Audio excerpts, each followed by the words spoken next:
I just don't think it's responsible of me to say I do at this point when I still need work. I'm sorry.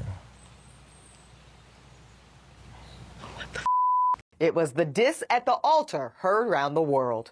On season 6 of Netflix's popular reality series, Love is Blind, contestant Clay told his then fiance, AD, "I don't," immediately after she professed her undying love for him. But AD isn't the first black woman unlucky in love on a reality show. So we're asking the question, are dating shows good or bad for black women? Still with me, radio host extraordinaire Tambra Cherie, also star of Bell Collective on OWN, one of my favorite shows. Okay, Tambra, so whether it's Ready to Love, whether it's Love is Blind, whether it's Married at First Sight, The Bachelorette, I watch all of them. A lot of the white couples, you know, are there, but a lot of us watch because we want to see black love, right? We want to see, particularly, we want to see black women winning in love, having the love we deserve. But it does seem that oftentimes, it doesn't work out that way. We're either hypersexualized, we are overlooked, we are picked apart because of our looks, or we are ignored outright. From what you have seen, do you think that black women being on dating shows can be a good thing for black women in love?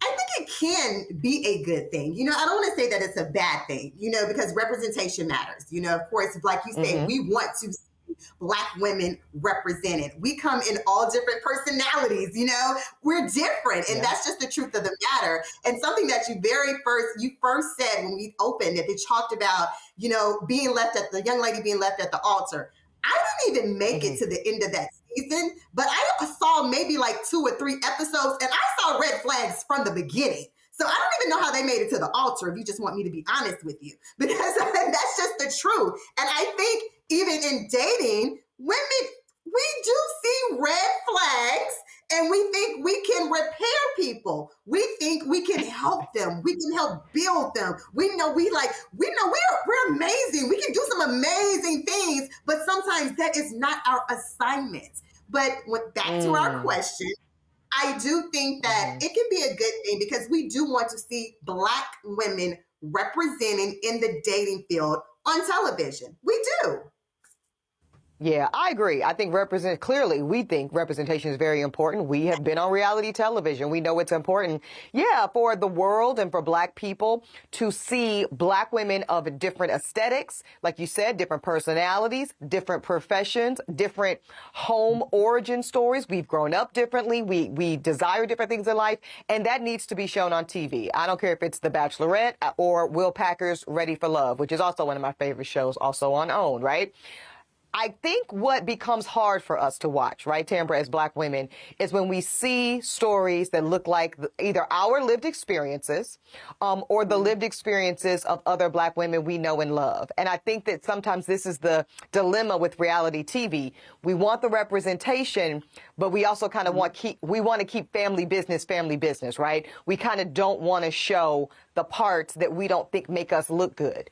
But I don't think you can have it both ways, right? I think that if you're going to show black women in a pursuit of love, if you're going to show black women that ultimately do find love and have that love, you've got to show the underbelly of how we get there. And sometimes that's heartbreak. Sometimes that's disappointment. Sometimes that's seeing red flags clear as day and looking the other way because we are so desperate to want the happily ever after. And it's not just on TV, right? We might be seeing it on TV, but don't you think this stuff is sometimes reflecting what's happening in everyday lives of black women in America?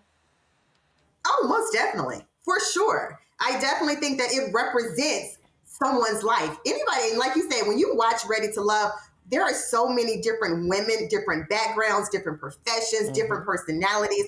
Someone is going to resonate with someone in that audience. Not only someone, a large portion of that audience. So I do believe absolutely, yes, your story matters.